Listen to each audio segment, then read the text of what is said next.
Back-to-back home wins and clean sheets in both. Contrasting, really. Brentford was good. Everton was a hammering that wasn't quite reflected in the scoreline. Only poor finishing prevented a harrowing afternoon for the relegation-likely Merseysiders at Old Trafford. Manchester United really should have scored 5 before the break, but we didn't. And in the end, it was a narrow 2-0, but still a good and much-needed victory as we try and secure that spot in the Premier League's top 4. A very warm welcome to the Manchester United Weekly Podcast with me, Harry Robinson, and Jack Tait. Thank you for joining us. Today we'll be reviewing Saturday lunchtime's win in gloriously sunny M16, giving you your regular extensive youth loan and United Women roundup, and previewing Thursday's Europa League quarter-final first leg against Sevilla. We'll also play Guess the Player, and in the middle of the show, answer questions from our patrons in a patron exclusive section. If you want to hear that, get 50% longer episodes, ad-free and released earlier than on the normal feed. And to help support the show, you can, for as little as a couple of quid each month, go to our Twitter at UTD Weekly Pod to find out more.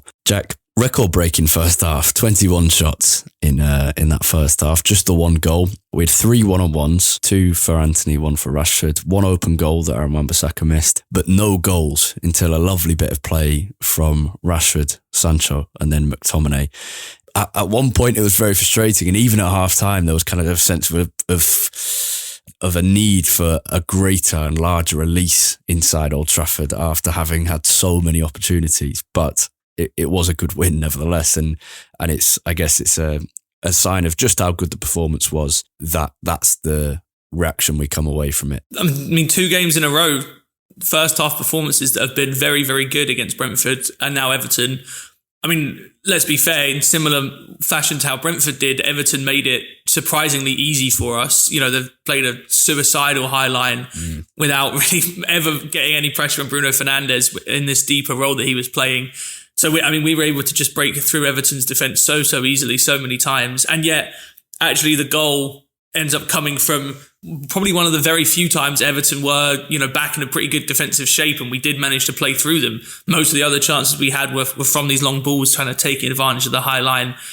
I mean, it was it's been a good week from United as a response from, what was a really, really disappointing performance at St James's. So 2 first halves in particular that have been very good. We maintained our level more against Everton than we did against Brentford. It dropped off a little bit, but yeah. I mean, like you said, it was literally a record-breaking first half in that sense. So it was hard to ever keep up that sort of level.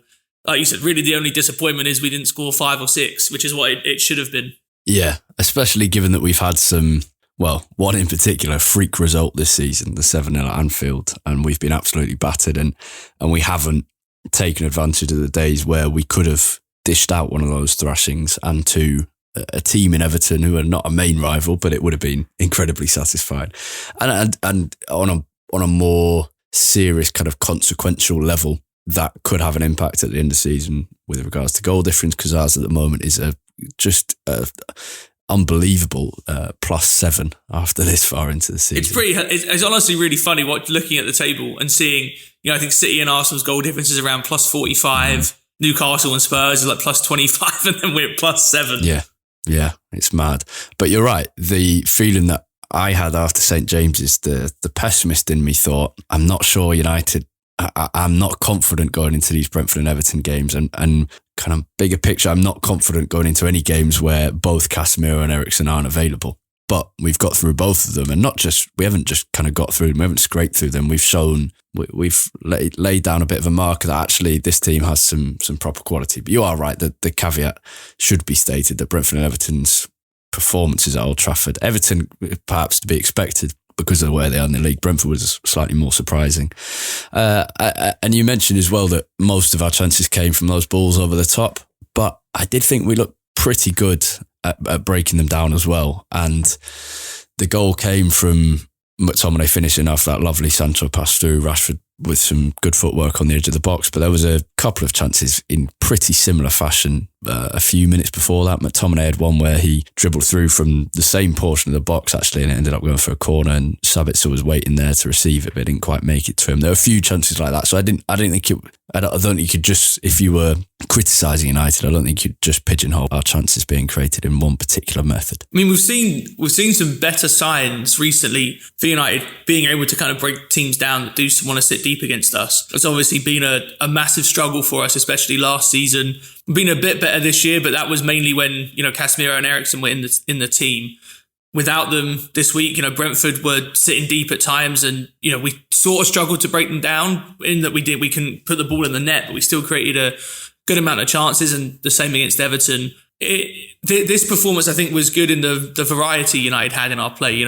We did take advantage of Everton's high line whenever we could, and Fernandes in that deeper role, almost playing like a sort of like a quarterback role as like a deeper number 6, was really good in that role. But, also from other players, Martinez had a couple of really nice long balls. So did De Gea, actually.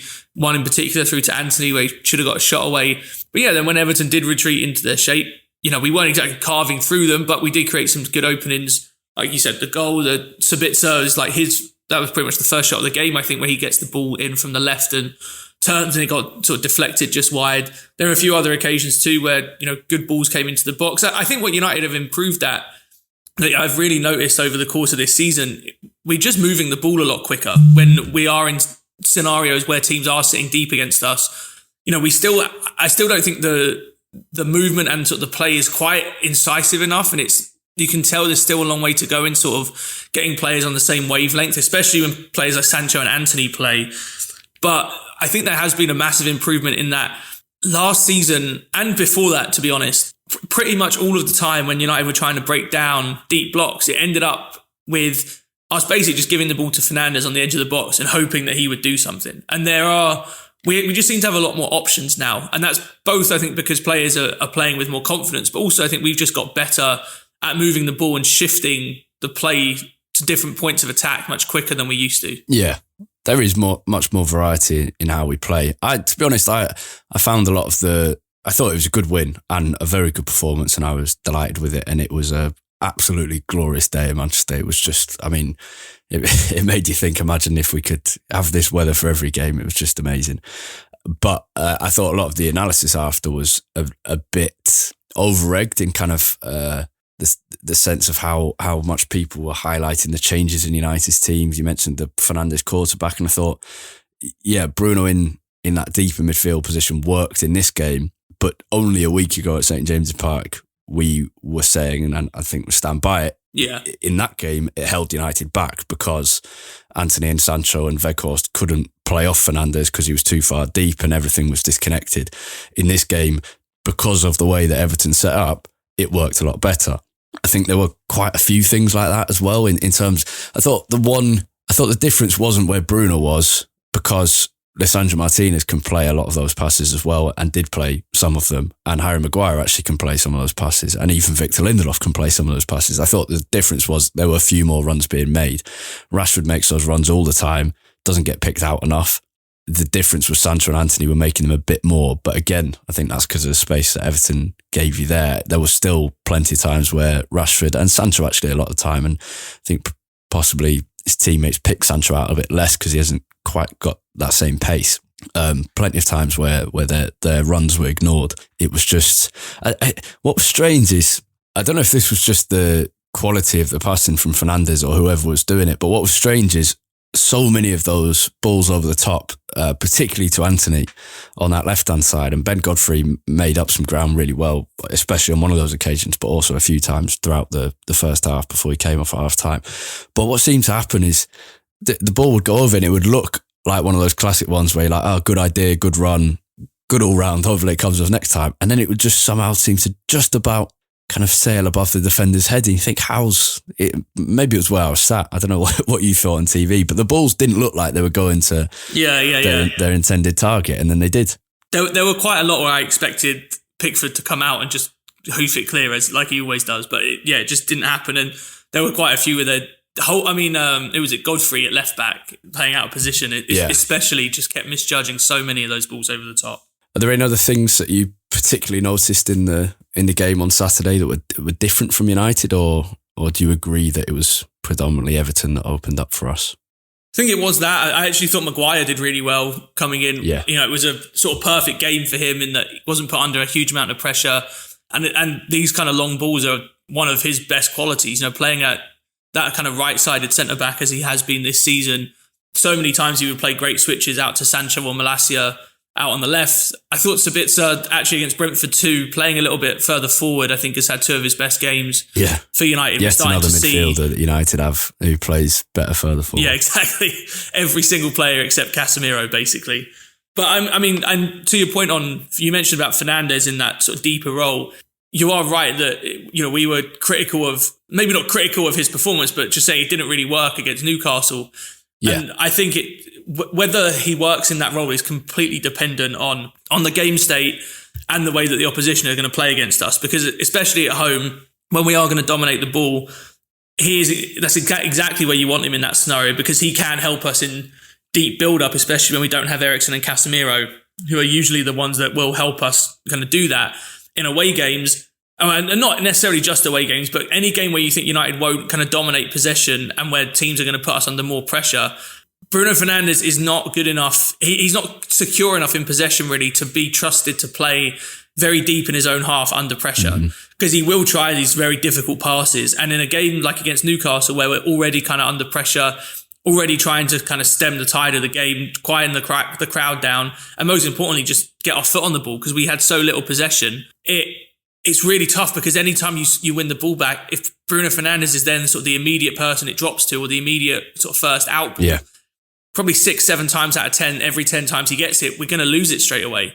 And that's fine in a game like Everton. A, there's more space for him to play in, so he's going to lose the ball less often. But B, even if he did lose the ball that often in a game like Everton or even Brentford, given how poor they were on Wednesday, even if we're losing the ball that often, we're going to win it back pretty quickly, and we're still going to, enjoy, a very dominant sort of position in the game. So it's something that I think is going to be very match dependent. I think it could be something we see a little bit more as Eriksen gets eased back into the team, in games where we feel like we are going to be the dominant team. But I don't think when Casemiro and Eriksen play, I'd be very, very surprised to see Fernandes play in that role again. Yeah, and I'm sure perhaps he'll feel a sense of freedom when he's put further back forward again. We've been maybe a little bit pessimistic in terms of how we're reviewing the game. It should be said, I think one of the good things that we saw is, first of all, you play what's in front of you, and United did that. And I think also you have to praise the team's mental resilience. You could really feel the sense of frustration and almost disbelief from some of the players. Rashford in particular, Fernandes as well, just couldn't believe that the ball hadn't gone in that first 15 minutes, which was just it was a properly brilliant spell of football, and some of the stuff we were playing was lovely, and all credit for that. But the other thing that I think deserves some praise for is part of the reason it felt so relentless and you couldn't believe the United had scored was because the chances came in such quick succession, because we didn't let Everton out too often. There were a couple of times there was that Ellis Sims chance, this is when you mentioned Maguire, it's something I thought of, because he was very dominant in the air, and every long ball up he would get into, not always just with his head, but he just managed to get his body in front of whoever it was he was competing for. Yeah, I was going to say he was much more aggressive in stepping out than he normally is. He isn't normally, like I've said before, that one of the reasons why Maguire is a sort of a difficult player, I think, at a top club, is because his physical attributes lend him towards being sort of like first engagement defender. He's not quick enough to be a sweeper. Physically, he's very imposing. So you want him to be that player that steps out and will sort of come in with physical tackles, win headers. But naturally, his game, he wants to be more of a sweeper. And actually, he did step out a lot in this game. Anytime Everton tried to get out, there were so many times he stepped in front of Ellis Sims or Damari Gray or whoever else it might have been. He was very, very good in helping us. Just as soon as we won the ball, as soon as we lost the ball, he was so instrumental in helping us winning it back so quickly. I wonder if, again, the caveat of the opposition, and there wasn't that much threat. Damari Gray, quick, and they had some moments, but not that much threat. I wonder if it's him finally getting used to the luxury of playing alongside Lisandro Martinez and having that confidence to be that assertive, because he knows that Martinez will cover him, because he's just a little dynamo who's brilliant at everything, and was, again, as he was against Brentford in midweek.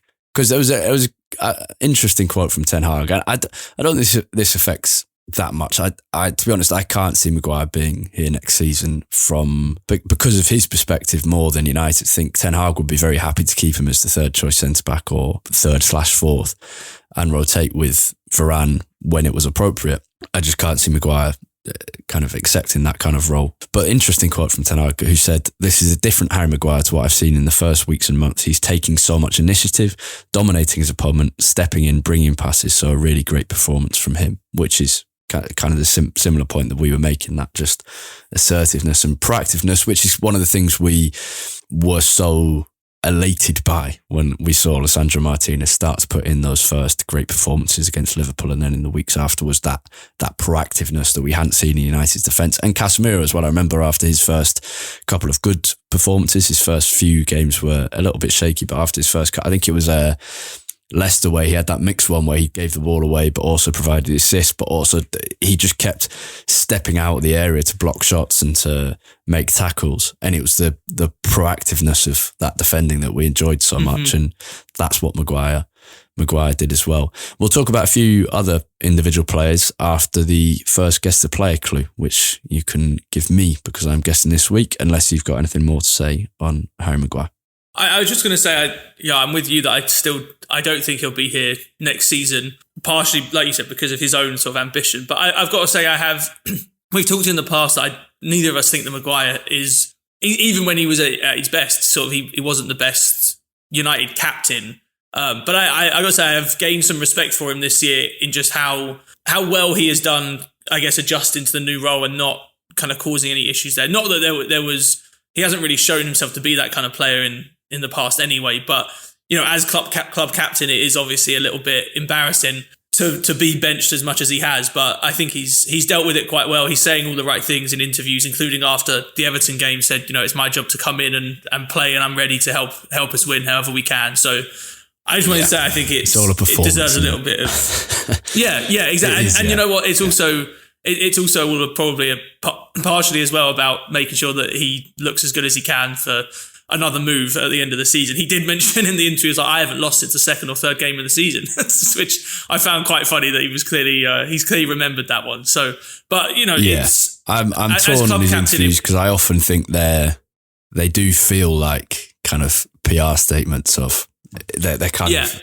they're advertisements for the Harry Maguire product at Manchester United. But I do appreciate, I think he has reacted well to all of this. Right, guess the player, clue one. Okay, anyway, so first, guess the player clue. So, okay, I'm going to give you one clue. Then if you don't get it, I'll give you the second clue. And the second clue will include a sort of bonus addition to the first clue. Okay. It'll make sense when we get there. I'm worried that if I give you this bonus part of the first clue at the start, it'll make it a bit too easy. So, first clue is quite simple. I'm one of only 2 players that have won the Euros while being a player at Man United, although I won the trophy before I had even made a single appearance. Oh, okay. So I'm one of only 2 players that have won the European Championships while being a player at United, but I had not made a single appearance for the club when I won the trophy. Don't think I have any others that have immediately sprung to mind. So, yeah, I'll leave it for now. All right, and I'll add something to that clue before I give you the second one as well. Okay, let's talk a few other standout players. Aaron Wan-Bissaka, outstanding improvement recently, and this was another game where he was excellent. And it's incredible how footballers can confound expectations and how form can swing so greatly, isn't it? Yeah, it is. And also, I think with Wan-Bissaka, I think it's easy to give all the credit to Ten Hag because you think, Wan-Bissaka, especially going forward, has shown big limitations, not just under previous United managers, but also at Crystal Palace. When we signed Wan-Bissaka, I think we knew we were getting a player who's much more polished defensively than he is in attack. But I actually think you've got to give Wan-Bissaka so much credit for adapting to what has been a really different role that he's played, especially in the last 2 or 3 months since he came back from injury. He's playing as at times slightly inverted, not as much as Shaw does it, but definitely coming inside much more. The best part of his attacking game has always been the good runs that he would make from deep on the overlap, and that has kind of been taken out of his arsenal now, given the way that Ten Hag wants us to play. He's become much more secure in possession, and we were talking about sustaining attacks against Everton and how we did really well at just keeping the ball and coming after them with like wave after wave of chances. He played a big part in that. He was one of those players that was sort of stationed on the edge of the box, often winning a lot of those balls that were knocked down or cleared by Everton and just getting us moving in the right direction. I think with Wan-Bissaka, I don't think any United fan is under any illusion that what we've seen from him is enough to say, he's going to be our right back for the next 10 years, which is obviously what we hoped when we signed him a few years ago. But I think the performance, his improvement and obviously Dallow's improvement this season has probably done enough to say that right back can definitely be sort of shifted down the priority list for United and will sort of free up money to go after targets in sort of areas where we have a bigger need. Yeah, I think there's still question marks over both of their ability to be consistent, and you kind of worry what happens if they're both having off patches at the same time. This season's been good because Dalot stepped up when Wan-Bissaka was poor. Dalot's level it's not dropped to the point where you're thinking when he's playing this is terrible, although Newcastle away was pretty poor, but his level's definitely dropped since the World Cup, having been very high before it, and now Wan-Bissaka's stepped up.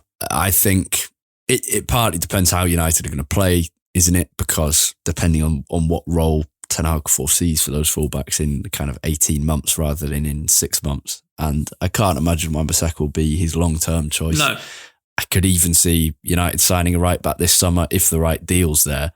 But it's great, and I'm pleased for him. He's a very quiet character, and you get the sense that he's maybe sorted his head out a bit and worked on some very specific things and got his confidence back, and that's great. I'm very happy for him. Martinez, we mentioned, as good as always. Sancho, another mixed performance where you saw a glimpse of greatness and some beautiful link-up play with Rashford and with Antony and Sabitzer and Fernandes and McTominay. Some great bits and a really nice assist and vision and well weighted and everything for the goal. And then what we said after the Brentford game, there's still that hesitation to his play. Yeah, there is. Look, I think to talk about the positives first, I mean, the assist was brilliant. There was an angle from a fan, I think, who took a video from the side of the pitch where Sancho gave the assist from, and seeing it from that angle, I mean, that it's such a crowded picture in front of him, and to not only spot the run but play the pass through all of those players was incredibly good. Both vision and execution of that pass. I think the thing that and we've talked about this before, the thing that really stands out about Sancho is his ability to link up with other players, to play such good passes into feet in tight areas, and then the close control is phenomenal. And I think you can certainly see why he was so good at Dortmund in a team whose style, they weren't necessarily an amazing team in terms of sort of like European level, but a team who were very dominant on the ball and a team whose style in possession was very clearly defined. You can see why Sancho really thrived in that, and also probably why he never quite thrived to the same degree, even with England, before he moved to United as well. I think you're still kind of seeing that in the Premier League, and I think it will probably, we talked about this in the Patreon Q&A last week, that we both feel that Sancho and Antony, and probably Sancho to an even greater extent, is someone that you would expect to improve more than most as United improve, because he is a lot more reliant on teammates, because he doesn't have that power, that explosiveness to kind of do things on his own. And that assist was the perfect example of that ability to create something in very tight spaces when even Rashford couldn't quite find a gap in there, and no one else really had been finding those gaps consistently, and he did. And that, you thought you could take that out and put it into United in 2 years' time, and you can imagine that being a much more regular event, and hopefully it will be. I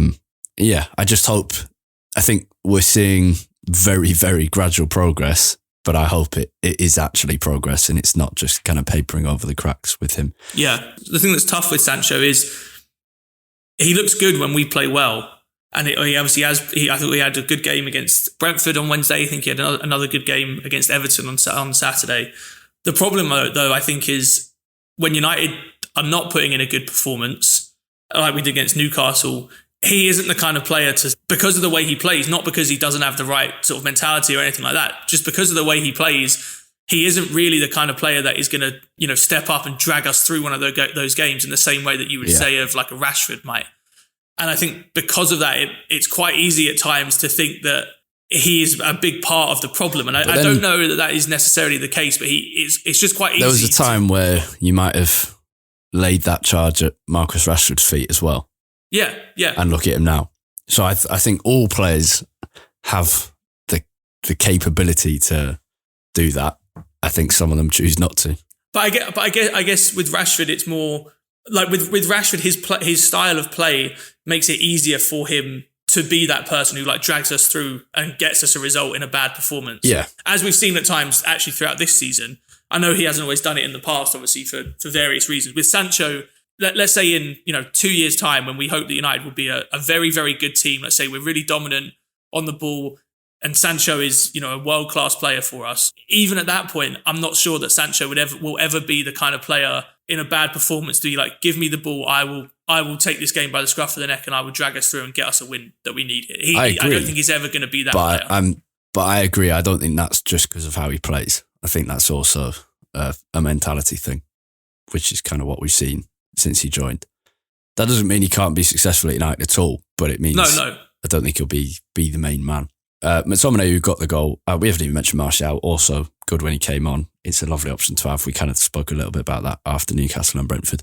McTominay, some lovely bits of footwork. I got the sense watching this, it was like, yeah, this is where McTominay, this is his level. He can turn well in these games when he's not under too much pressure. He doesn't have the confidence to do that in the bigger games. He seemed to have some pretty clear instructions as to where to go. He pushed out wide when the defenders had it a lot of the time. He made those runs forward into the box, especially on the right-hand side of the pitch. And yeah, it was a good performance from him. And again, another very useful option to have going into these, as this very busy schedule continues. And yeah, delight for him. I mean, we said it earlier in the episode that every midfielder we have seems to be someone that wants to play further forward. We saw it with McTominay earlier this season. We even saw it last season, playing in that sort of more advanced role is exactly where he thrives. We saw him really struggle against Newcastle because he was a bit deeper with more responsibility to help us in sort of build-up play. But when he doesn't have that responsibility and he can be, a bit more of like a marauding kind of midfielder, he is very, very good in that role. I almost feel like McTominay has sort of come into top level football 15 years too late, because in sort of the early to mid 2000s, when most teams were playing, a lot of 4-4-2, the sort of midfielder template was a lot more of this kind of traditional, like actual box to box midfielder, like a Roy Keane, Patrick Vieira type, rather than what we see now, where because so many more teams are playing three in midfield, you see a lot more specialization. You get, Casemiro as a true sort of defensive midfielder, you get more number 10s. And then even the sort of number 8 type role would sort of turn more into a bit of a playmaker rather than like a box to box. It just feels like McTominay is slightly playing in the wrong era to some degree for his skill set, but that can still be really valuable. And, he's obviously had to play more recently as a result of injuries and Casemiro suspension and stuff. But throughout this season, for most of it, I think he's done okay. And being a squad player, he's like a poor man's Darren Fletcher. And I think that is probably what we'll see from him over the next 3 or 4 years. I think that's fine. It'll be very interesting to see whether he's kept or sold in the summer. I think it will probably come down to, I think if United got a really good offer for him, Ten Hag would be happy to let him go. Otherwise, he'll want to keep him around because he is very useful to have, actually. I'd be surprised if he went this summer, to be honest. I definitely could see him being sold in the next 2 or 3 years, but I think this summer I'd be surprised. But bear in mind, he's having a decent few weeks. If he continues that into the end of the season, and then obviously that hangs over in the transfer window. If United then get an offer of 40 or 50 million for him, seems unlikely, but it's not. I mean, if we got that much, yeah, but I don't see that coming in. Maybe he will if like you said, if he keeps playing well, but I think it would take a massive offer for us to let him go, especially given how thin we are in midfield anyway. Yeah, I just wonder, it depends how confident United's recruitment team at the moment that they've got the right good value targets. Yeah. If they think they can find a better midfielder for 30 million and McTominay can be sold for 30 million, then perhaps they'll. Yeah, that's a good point. We've said before last thing I'll say, that is the kind of signing that I think United need to get better at making, in that we are signing squad players is hard because obviously no one wants to come in and know that they're kind of going to be a squad player, but United have really often just only ever gone after targets that are, these 60, 70 million pound players that kind of have the weight of the world on their shoulders when they come in. We actually need a few more signings like a Malacia type, quite cheap, preferably relatively young players that even if they're only here for 3 or 4 years and then you sell them on for a profit after being a good squad player in that time, great. Yeah. That is the kind of signing we need to get better at. And it'll be interesting, given that I think we expect some departures. We mentioned Maguire, maybe McTominay. There might be a few others as well. It'll be interesting to see if United get better at making those signings, because I think that is probably the kind of money that we're going to get from the players that we're going to be selling. Yeah. I'm almost certain, I'm certain I have the right answer for guess the player, but I want to hear, so listeners can tell me what position. Tell me what position you think they played. But then I don't want to give it. Do you want me? I'll WhatsApp it to you, and then all right. While you're doing clue 2 for the listeners. Okay, so the bonus to clue 1 was going to be, strangely, the other player to win the Euros as a United player was the man I replaced when I was signed. Oh no, yeah. Sorry, that works. Okay. Yeah. I have just seen your WhatsApp, and you are correct. Yeah, but I will read the second. That took me a second to make sure I had the right. That was correct. But I think I know what the confusion was, and we'll talk about it in a sec. So in the second clue, when this is something I only discovered today while researching this, I was known for having a pretty eccentric personality, including becoming a professional racing driver after finishing my football career. Alongside my eccentric personality, I also had a somewhat eccentric playing style that would often land me in trouble with Sir Alex Ferguson. Is there a fight? Is that clue 2? Is there a clue 3 as well? There is a final clue, yeah. The final clue is, my United career started well and I won the league in my first season, but I soon became a bit of a villain after some high-profile mistakes, and I was replaced by Roy Carroll near the end of my third season. Yeah. So, if anyone hasn't got it yet, it's Fabien Barthez, who won it with France in 2000. I think the confusion was you then spoke about the other player to win it is the player I replaced, and in my head I was thinking French 2000 team and I thought of Laurent Blanc, and then thought, oh, hold on. But you obviously meant Peter Schmeichel, who won it with Denmark. Yeah, exactly, yeah. In 92. 92. But the confusion I thought you had was, even though he was sort of brought in as a replacement for Schmeichel, there was a season in between with Mark Bosnich, but it was effectively a Schmeichel replacement. Yeah. Races cars now. And I did not know. He's raced in like the Le Mans 24 Hours. He's raced in a lot of big races. There's a great clip of him. I'm sure a lot of people, quite a few people who probably remember this, is on a pre-season tour of Asia. I can't remember which country this was in. I think it was in Thailand, this game. And Barthez played outfield. I think he tried to wear number 7, but then the kit man wouldn't let him, so he had to wear number 14. And he played with his collar up. I'm pretty sure it was the reversible 100th anniversary kit. So that would have been the 2002 pre-season, the reversible one, which was white with black trim on one side, and then gold when you reversed it, which I actually have sitting just a metre away from me with Yap Stam on the back of it. But yeah, so there's a great video of Barthez playing with his collar up with 14, just a plain 14 on the back, and I think he played on the left wing or something. But yeah, to add to the eccentricity. Okay, let's go into the Patreon exclusive section. We're going to talk about one of the questions is, if you could pick one striker from Premier League history, United or not, to best fit our style of play now, who would it be? And that's the first one we're going to answer from Ted Popham.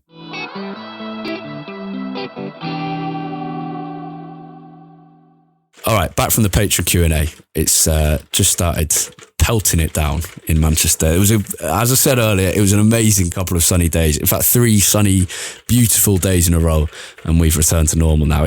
Genuinely, a full kind of darkness has come over my room, and I'm sure you can hear the pattering of rain in the background. Let's have youth loan and women's roundup. There were no fixtures actually for United women or either under 18s or under 21s sides this weekend. The under 18s play Saturday morning against Manchester City at 11 a.m. live on MUTV. United women are in the FA Cup semi-final against Brighton at Lee Sports Village, a 5:15 kickoff on BBC Two. That's next Saturday. We'll preview that game in more detail in Friday morning's episode. We'll leave that for now.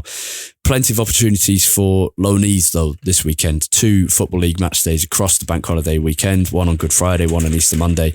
We're recording midway through the Monday fixtures, but the main news from Friday's game, Jack, was from Ahmad again, right?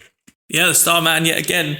I'm sure a lot of people have already seen a little bit from this match because it was crazy. Sunderland ended up drawing 4-4 against Hull. Hull equalised in the 98th minute from the penalty spot. But Ahmad, once again, was the star for Sunderland. He scored 2 goals, including 1 penalty. He's now, with those 2 goals, he's now the joint leading scorer among players under 21 in the entire Football League. Wow. You know, as a player that's been playing as sort of a number 10 or out wide for most of the season, a pretty phenomenal record. He just continues to go from strength to strength for Sunderland. It's been you couldn't really have imagined a better loan spell for Ahmad, and it'll be interesting to see what happens with him when he does return to United at the end of the season. Elsewhere, there were still some other positives actually for a few United loanees. Firstly, Charlie McNeil scored again for Newport, his second goal for them. They won 3-0 against Northampton. McNeil actually didn't start this game, but he came on as a sub and scored in injury time. It was a lovely goal actually. He sort of received the ball on the left corner of the box, with it facing up a defender, and then shifted it onto his left foot and scored into the bottom corner across the keeper. Lovely finish. Hopefully McNeil can start getting a few more minutes. He did start most of the games when he first went to Newport. Didn't quite hit the ground running, and he's been starting on the bench more recently, but with a couple of goals under his belt, hopefully he can start working his way back into the starting lineup. And then the 2 other loanees that were, well, one in particular that scored, and two of them at Altrincham. We've talked about this sort of new innovative loan system that United have got going on, where Joe Hugo and Maxi Oyedele are sort of training with United but playing for Altrincham. Maxi Oyedele, they both started on the bench, both came on at the same time around the hour mark. Altrincham actually had a man sent off and were 2-0 down in the 80th minute before Maxi Oyedele scored to make it 2-1, and they would end up coming back to draw the game 2-2 despite being down to 10 men and 2-0 down with 10 minutes to go. So a good day for them. Elsewhere, sort of less notable performances, but still good minutes. Charlie Savage featured for Forest Green in defeat to Derby. Deshaun Barnard played all 90 minutes for Portsmouth as they drew with MK Dons. Alvaro Fernandez and Ethan Laird actually played against each other this week for Preston and QPR respectively, but never managed to get on the pitch at the same time. Laird started for QPR but only played 60 minutes. He's still kind of working his way back from injury, while Fernandez started as a sub and was brought on for the last 10 minutes after starting on the bench. Preston ended up winning that one 2-0. And then lastly, and slightly worse news for one of our loanees in the Championship, Hannibal has really struggled for minutes recently for Birmingham. About a month ago, he was sort of taken out of the starting lineup and hasn't managed to regain his place. He again started on the bench at Birmingham. He came on after around 70 minutes against Reading, and he also started on the bench again today against Stoke. We're recording while all of those games are still happening, so a lot of those loanees will be getting more minutes today while we're recording that we can update you on later on. The last thing I want to mention, not related to a United loanee, but has been going on while we've been recording. Harry, have you seen anything of what's happened in the Wrexham Notts County game in the National League? No. How dramatic has it been? Well, very. It ended up 3-2 to Wrexham after Ben Foster somehow, so I guess it does have a United link there, now playing for Wrexham, saved a 97th minute penalty to win the game for Wrexham. So what does that do to... So yeah, they go 3 points clear at the top of the table with the game in hand. Yeah, and exactly. Interesting. I think there's like 4 or 5 games left, something like that. I was hoping Notts County would win that one. I think the longer Wrexham are held back, the better. A couple of final loan bits. Will Fish played the full match for Hibernian in a 2-1 defeat away at Dundee United. They conceded a last-minute penalty. Fish didn't give it away, but late disappointment for them. And Tate Kova, the goalkeeper, got another clean sheet in an 11th consecutive win for Sparta Prague, who have moved to the top of the Czech top flight, which is, so yeah, another loan move going very well there for Tate Kova. Let's talk Thursday's game against Sevilla. Currently 13th in La Liga, the last time I checked at least. Last season, they competed for the title with Real Madrid, then fell off very late on. I think everyone knows that they are perennial Europa League winners 6 times in 2006 and 2007, and then 3 in a row from 2014 to 2016. And then after they beat us in the semi-final in lockdown in that strange Germany-hosted semi-final tournament in 2020. It's been a really weird season for them. Their current manager is their 3rd permanent manager of the season, Jose Luis Mendilibar. They had Julian Lopetegui, who was sacked in October, obviously now at Wolves. Then they had Jorge Sampaoli, who returned to the club, having been there a few years before. He was sacked at the end of March. At that point, they were just 2 points above the relegation zone. Things have improved a bit under Mendilibar. They beat PSV in the round of 32, Fenerbahce in the round of 16. The sense I get from watching their highlights and reading up a bit about them, they've changed to be having been very possession dominant, but losing pretty much all their games. They got 2 wins in their opening 15 league games, which is incredible. And relegation was a proper, genuine concern, which is even more incredible given they've had 20 consecutive top half finishes. But the sense you now get is since Mendilibar came in, he's a 62-year-old Basque manager. They've gone very pragmatic, seeking results over anything long term, which is obviously understandable, but they're happy to go direct. They're happy to sit back if it means winning. They've got a pretty decent striker in Yusuf and Nesri. Ivan Rakitic is still there playing at number 10. You've got a good defensive midfielder in John Jordan. Jesus Navas is still there, the ex-City winger. He's now playing in defence as captain. He's their record appearance maker. Eric Lamella's been doing pretty well. Lucas Ocampos, who was at Ajax but is back at Sevilla, is playing very well again now. So they have got some good players. And yet again, we've been hit by the manager curse where a team in terrible form, who we were due to play, have changed their manager. But I think it's going to be really tough. Yeah, it will be tough. I mean, 3rd Spanish opposition in a row, you couldn't really make it up for United, especially given how terrible our record. Fourth, sorry. Yeah, how many years in a row is it that we've been knocked out by Spanish opposition? It's like 4 or 5, isn't it? Something like that. Although, me and my brother were talking about this a couple of days ago, and you'd be surprised at our record away in Spain recently, because I'm pretty sure we're unbeaten in 6 games away in Spain, despite being knocked out several times. Wow. Well, yeah, I guess we played 4 there this season, haven't lost. We also drew against Atletico away, didn't we? Yeah, we drew against Atletico. We beat Villarreal away from home. And of course, yeah. And then the season before, we beat Granada away from home. We beat Real Sociedad. And then even though we lost to Villarreal in the final, it was obviously not in Spain. Yeah, so the last time we lost in Spain was actually the Barcelona game at the Nou Camp in 2019. Oh, wow. Yeah.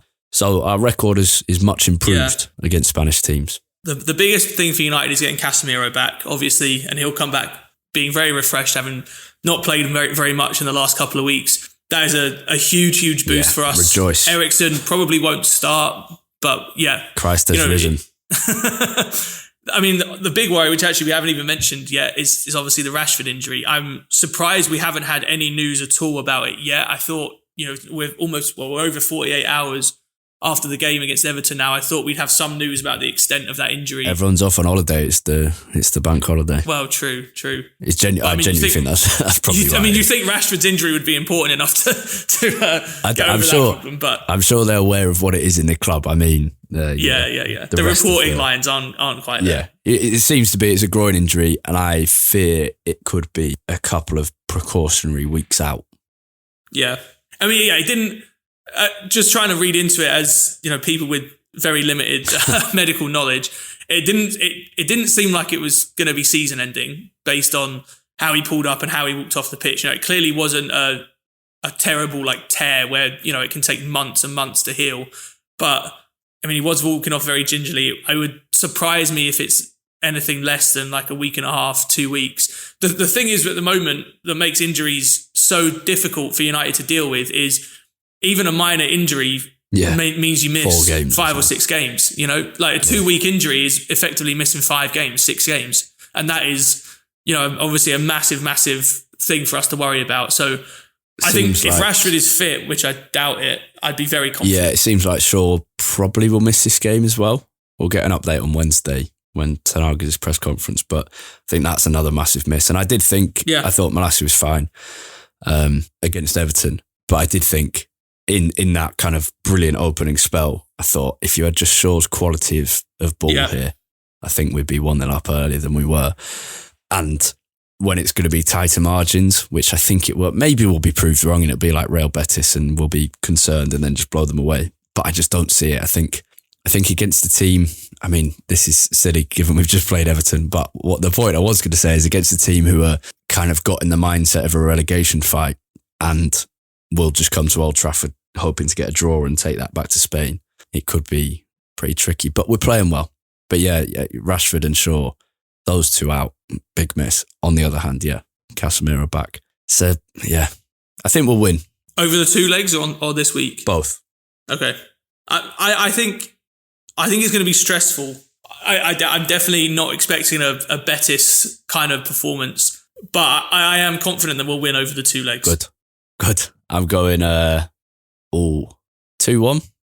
I predict 2-1 for everything these days because it's the most common scoreline in football, and it's a very safe one.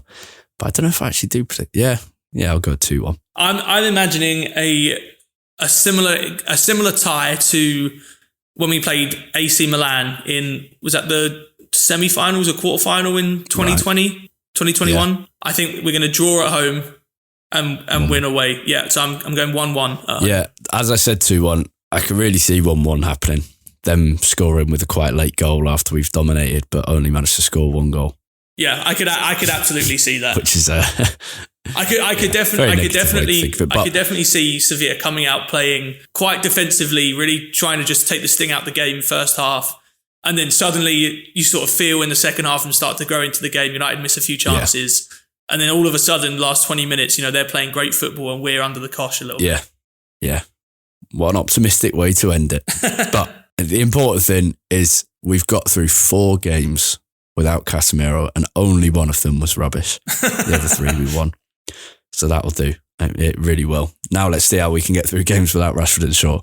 Such is the nature of this part of the season. It's just how it's always going to go. And this is what we said a few weeks ago, isn't it? You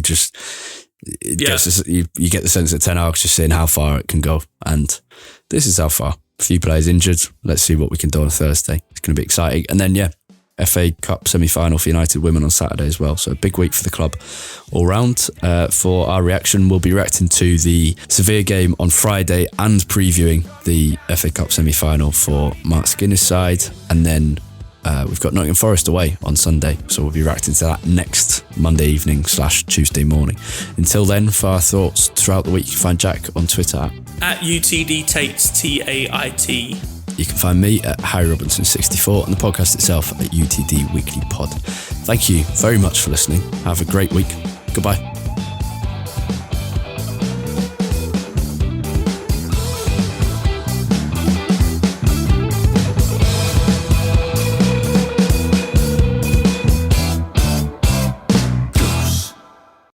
Sports Social Podcast Network.